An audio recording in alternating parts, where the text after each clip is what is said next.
Bonsoir Dominique Strauss-Kahn. Vous êtes en direct de Marrakech parce que vous y vivez maintenant quasiment toute l'année. Derrière vous,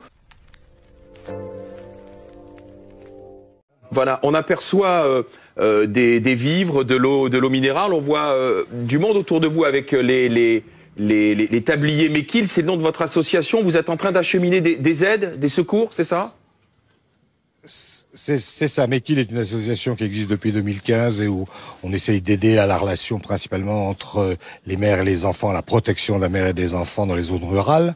Et là, on s'est mobilisé évidemment pour aider les zones sinistrées. Donc on a par exemple demain un convoi de 6 voitures, de 6 4x4 qui partent pour amener des vivres, de l'eau, du lait notamment pour les enfants. Mais cette association se mobilise. Est-ce que aujourd'hui, sur place, vous et d'autres, vous arrivez à vous coordonner, à organiser justement le plus rapidement possible, le plus simplement possible, l'acheminement des secours vers ces villages qui sont parfois très isolés? Non, le problème, c'est justement la coordination. La communauté française au Maroc se comportait de façon extrêmement remarquable, très mobilisée, mais après, toutes les initiatives individuelles mises bout à bout, ça crée un peu de cafouillage. Et donc, il faut que les autorités, ce qu'elles font, régulent un peu tout ça. On peut pas aider des gens dans des zones aussi reculées que celles où le séisme a détruit les villages, que parfois on ne peut atteindre qu'après quelques heures de marche quand la route a été coupée, sans que on évite les embouteillages, que tout le monde arrive en même temps, fasse des choses qui ne correspondent pas obligatoirement aux besoins. En réalité, il faut coordination et il faut être près des besoins de la population. On peut pas les inventer nous-mêmes. Il faut aller sur place, leur demander ce dont ils ont besoin et le fournir. Mais justement, quels sont ces besoins primaires là pour la population? Alors il y a de tout. Il y a eu d'abord les couvertures, s'il fait froid la nuit. Paradoxalement, on peut trouver ça bizarre au Maroc, mais il fait froid la nuit. Il y a les problèmes alimentaires, évidemment. Et puis, il y a des problèmes qui touchent aux soins médicaux, avec cette nuance que les autorités veulent absolument contrôler ce qui se passe en matière médicale, ce que je trouve évidemment absolument normal. Donc, on achemine aussi bien des vêtements, des matelas, mais aussi de l'eau, des vivres, de l'huile, du blé, enfin bref, l'ensemble de ce qu'il faut à ces gens qui n'ont plus rien. Il faut avoir vécu un tremblement de terre, comme vous le disiez, je n'étais pas là lors du tremblement de terre d'il y a quelques jours au Maroc, mais j'ai vécu quand j'étais jeune le tremblement de terre d'Agadir et j'ai des souvenirs évidemment très présents. Les besoins sont immédiats, ils sont très puissants et la façon dont la population est désemparée la rend incapable de les résoudre tout seul. Donc il faut apporter de l'aide. Vous avez parlé de votre propre expérience. Enfant, vous avez donc vécu, vous l'avez dit, ce tremblement de terre d'Agadir. C'était le 29 février 1960. Je crois que vous alliez avoir 11 ans. Et vous avez raconté le traumatisme, le bruit, l'effroi, le chaos. Vous êtes resté d'ailleurs logé sous une tente, une quinzaine de jours. C'est ce que vivent en ce moment même beaucoup de Marocains. Tout de suite, vous avez pensé à votre propre histoire, à ce que vous aviez vécu. Et ça vous donne peut-être l'idée qu'il faut agir le plus vite possible pour les enfants notamment? Évidemment, les souvenirs remontent, c'est inévitable. La situation est différente. À Agadir, c'était un séisme en zone urbaine. Là, c'est en zone rurale. L'inconvénient de la zone urbaine, c'est qu'il y a beaucoup plus de maisons, d'immeubles qui s'effondrent. L'inconvénient de la zone rurale, c'est que c'est très difficile d'accès, qu'on a beaucoup de mal à apporter les secours. Mais effectivement, moi, j'ai vécu 3 semaines sous les tentes militaires, les mêmes. J'espère qu'elles ont un peu amélioré, mais les mêmes que celles qu'aujourd'hui l'armée a installées pour loger tous ceux qui sont sans toit. Et quand on voit la façon dont ces gens ont tout perdu dans leur maison, jusqu'à leurs économies qu'ils avaient en cash et qui n'ont plus un sou devant eux parce que tout ce qu'ils avaient était dans la maison, eh bien, on se rend compte que la solidarité est absolument nécessaire. Après viendra le temps de la reconstruction. On peut dire qu'à l'époque, vous avez finalement réussi à survivre grâce à un miracle. Vous pouvez le raconter? Oui, enfin grâce à un miracle. C'est un miracle assez simple. Je suis dans un immeuble qui est resté debout, quoi. C'est un immeuble qui était bien construit. C'est celui où il y avait le consulat de France d'ailleurs. Il a tremblé, il a eu des tas de fissures, mais il est resté debout. Et donc, juste après, dans les 10 minutes qu'on suivi la secousse, mes parents ont rassemblé leurs enfants, mon frère, ma sœur et moi. On est descendus. On a sauté dans une voiture et on s'est réfugié dans la maison d'un ami qui habitait la banlieue d'Agadir, où il y avait un grand jardin. On était beaucoup d'ailleurs à avoir la même idée, donc il y a eu une grosse affluence parce que dans le jardin, on était à l'abri des risques de secousses futures. les maisons qui étaient à côté de moi n'ont pas toujours eu cette chance, et j'ai un souvenir particulièrement difficile, qui est que 2 jours après, j'ai insisté beaucoup pour faire un tour avec mon père en ville pour voir les dégâts. Il a eu raison ou tort de céder à ma demande, j'en sais rien. Mais en passant devant des maisons qui sont aplaties comme un millefeuille de 2 mètres de haut, alors qu'il y avait 10 étages, et quand vous savez que vos copains de classe sont là-dessous, c'est des souvenirs que vous n'oubliez pas. Justement, ces souvenirs, alors on pense aux enfants aujourd'hui qui ont vécu ce tremblement de terre à Marrakech et dans la région, et qui vont avoir ces souvenirs. Parce que vous l'avez dit, hein, ça reste gravé dans ma mémoire. Et on pense à ces enfants qui aujourd'hui sont traumatisés. Il faudra bien sûr, il faut les aider matériellement, mais il faudra aussi les aider psychologiquement. Absolument. Vous avez absolument raison. En fait, il y a 3 phases pour moi. Il y a une phase immédiate qui est d'essayer de sauver le plus de gens possible qui sont encore sous les décombres, les blessés. Il y en a beaucoup des blessés. Il y a une phase qui vient juste derrière, mais qui a déjà commencé, et qui est d'aider les survivants. C'est-à-dire faire en sorte que, d'une part, ils survivent matériellement, mais aussi psychologiquement. Et vous avez absolument raison, il n'y a pas que les enfants qui sont traumatisés. Je vois beaucoup d'adultes qui peuvent pas entendre passer un camion dans la route à côté sans se mettre à trembler, parce que c'est le même genre de vibration qui ramène à leur esprit ce qu'ils ont vécu.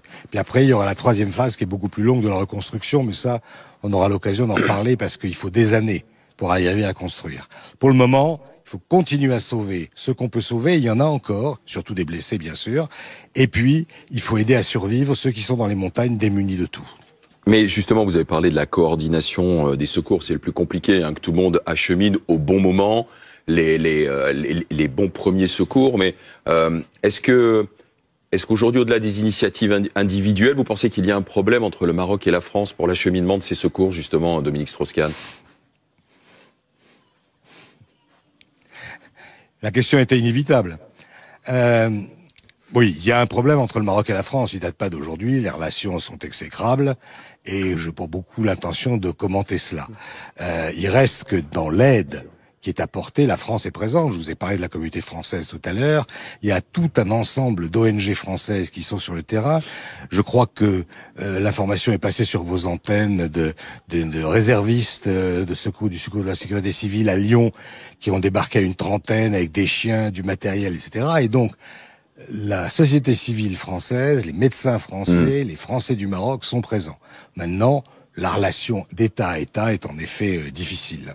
Et pourquoi est-elle si difficile, à tel point que le roi n'a pas répondu officiellement à la proposition d'aide d'Emmanuel Macron? Vous avez employé le mot exécrable, hein, l'adjectif exécrable. Écoutez, elles sont difficiles pour un ensemble de raisons. On va pas faire maintenant de la géopolitique qui touche à la fois à la façon dont les Français sont très en arrière de la main par rapport aux autres pays européens sur la question du Sahara occidental, à la fois qui touche à la question des visas qui s'est posée il y a relativement peu de temps. Il y a eu la fameuse histoire, plus ou moins inventée ou pas, je n'en sais rien, du logiciel Pegasus.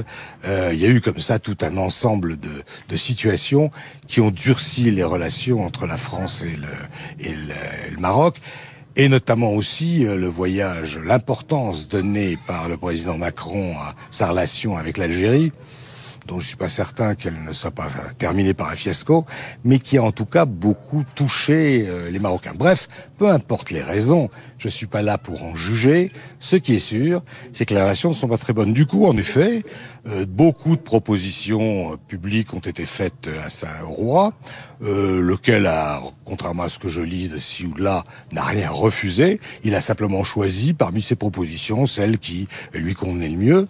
Et à vrai dire, encore une fois, ce problème de coordination est tel qu'il faut éviter à tout prix un afflux démesuré d'aide. Vous savez, quand vous avez une route sur laquelle un éboulement vient de se produire, et il continue de s'en produire parce que c'est pas terminé, on dégage des routes, il y a de nouveau des éboulements.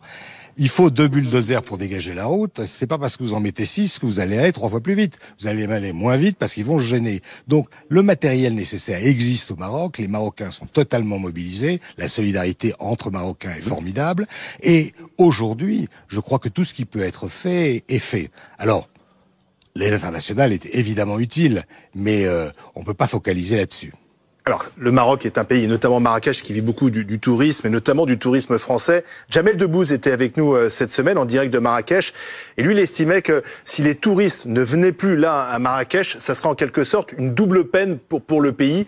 Il disait, avec son humour, les touristes sont faits pour tourister, donc il faut qu'ils viennent. Est-ce que vous êtes d'accord avec ça? Oui, je suis d'accord, mais ils viendront. D'abord, Marrakech a été très peu touché. Enfin, c'est difficile à dire quand il y a eu des morts. Mais à part la Médina, dans lequel un certain nombre de maisons qui étaient construites de façon un peu artisanale se sont effondrées, il y a très peu, malgré tout, de décès et les dégâts matériels sont pas énormes. Donc la ville de Marrakech est là. Parce que l'épicentre est à 80 km. Hein. Bon. Donc je pense que les touristes seront là. Moi j'ai cru beaucoup pendant le Covid par exemple. Les touristes n'étant plus là, qu'ils allaient prendre d'autres habitudes et puis qu'ils reviendraient pas. J'ai eu totalement tort. Très rapidement, ils sont revenus. Et donc je pense qu'il en sera de même cette fois-ci. Mais c'est vrai que la ville vit beaucoup de son image touristique et de ce qu'elle offre, pas seulement aux Français. Il y a beaucoup d'Européens, beaucoup d'Américains qui sont là, mais elle vit beaucoup du tourisme. Et qu'est-ce que vous dites aux Français, à vos compatriotes qui vous écoutent, qui vous regardent et qui peut-être sont en train de réfléchir et d'annuler? Vous leur dites quoi? Venez, n'annulez pas, on a besoin de vous.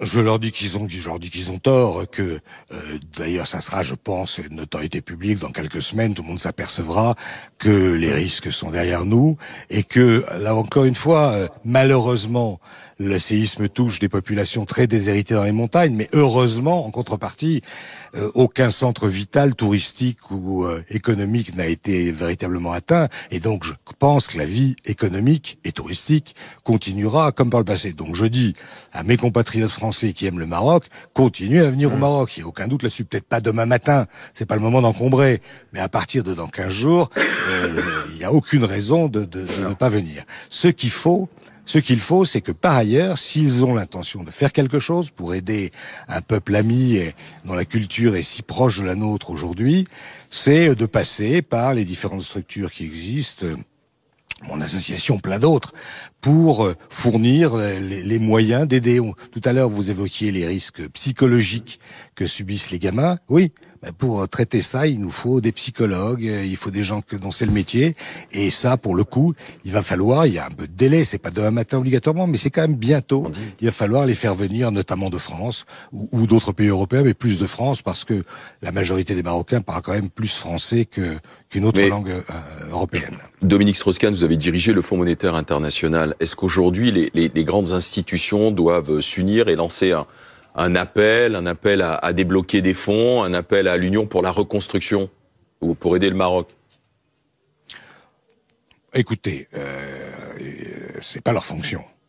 Il faut que chacun fasse son métier. C'est pas le rôle du FMI ou de la Banque mondiale que de lancer un appel. En revanche, elles doivent tenir compte de la situation particulière qui est maintenant celle du Maroc, dans l'analyse qu'elles font de la situation de ce pays, de ses risques macroéconomiques et des financements qu'elles lui fournissent.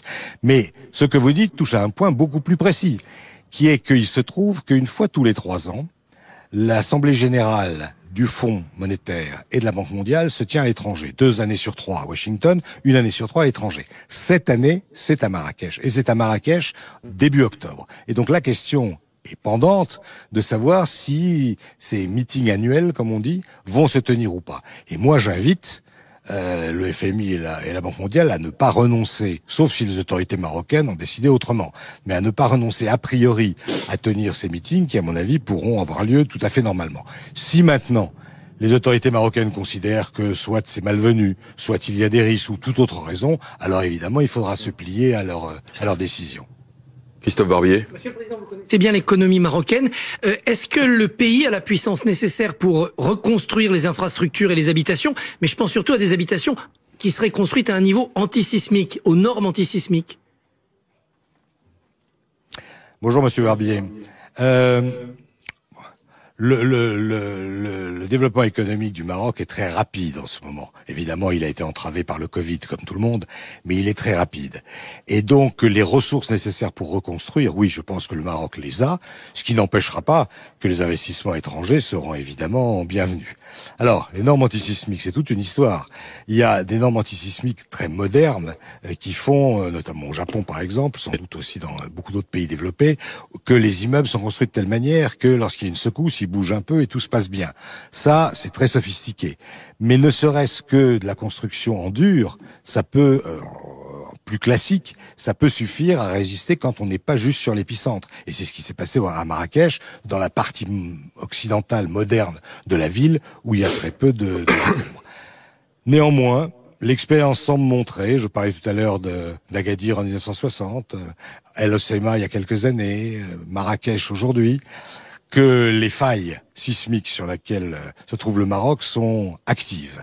Et donc, la question de construire à l'avenir surtout des immeubles d'assez grande hauteur, selon les normes antisismiques internationales, avec tout ce que ça a de sophistiqué, se pose, et sans doute là, les investissements étrangers seront les bienvenus. Dominique Strauss-Kahn, vous vivez la majeure partie de l'année donc à Marrakech, vous êtes beaucoup éloigné de toutes les affaires françaises, vous vous sentez plus marocain que français désormais ? Je me sens aussi marocain que français. J'ai passé mon enfance dans ce pays, j'y suis maintenant depuis 15 ans. Mon épouse est marocaine, beaucoup de mes amis sont marocains, mais mes enfants sont en France, et donc mon cœur est partagé. Mais oui, je me sens très marocain. J'ai pas de difficulté à le dire, et quand je sens le Maroc souffrir, comme il souffre aujourd'hui, pas juste seulement ceux qui ont souffert dans leur chair, parce qu'ils sont dans les décombres, mais tous les Marocains autour que je vois souffrir de voir leurs frères marocains dans cette détresse. Quand je vois ce Maroc-là, je vois que cette idée que je me suis toujours faite de la solidarité nécessaire dans une société, et que je ne sens pas toujours dans une société comme la nôtre en France, quels que soient les combats modestes que moi j'ai pu y mener avec d'autres, eh bien cette solidarité-là, cette solidarité de fait, le fait qu'on aide son voisin, le fait qu'on ne laisse pas un vieux à la rue, le fait que quand quelqu'un a besoin de manger, on lui ouvre sa table, cette solidarité-là, je la retrouve au Maroc, et de ce point de vue-là, je me sens très marocain.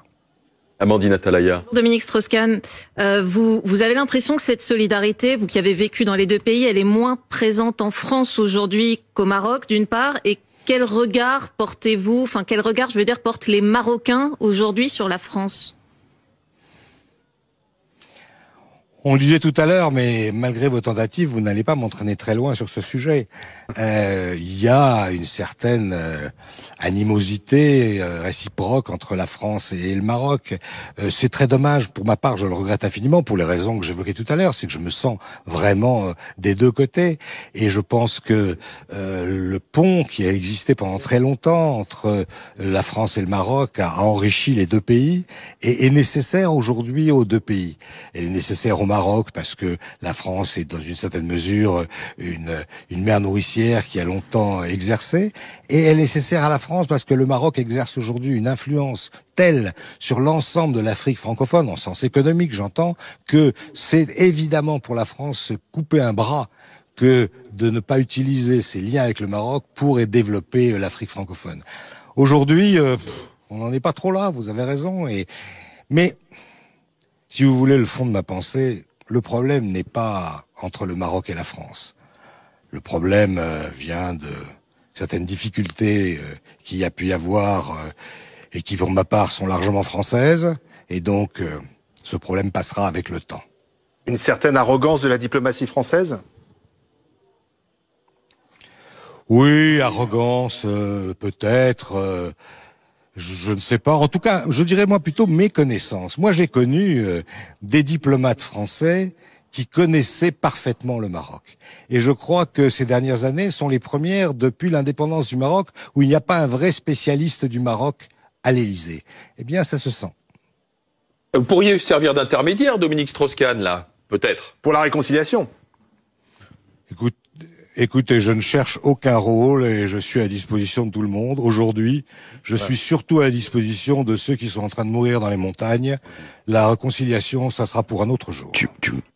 Merci Dominique Strauss-Kahn, merci d'avoir été en direct avec nous. Et je rappelle que vous êtes à la tête de cette association marocaine qui s'appelle Mekil et qui est en train justement d'acheminer des aides de premier secours auprès des femmes et des enfants qui aujourd'hui ont tout perdu, qui ont perdu leur famille et qui en ont grandement besoin.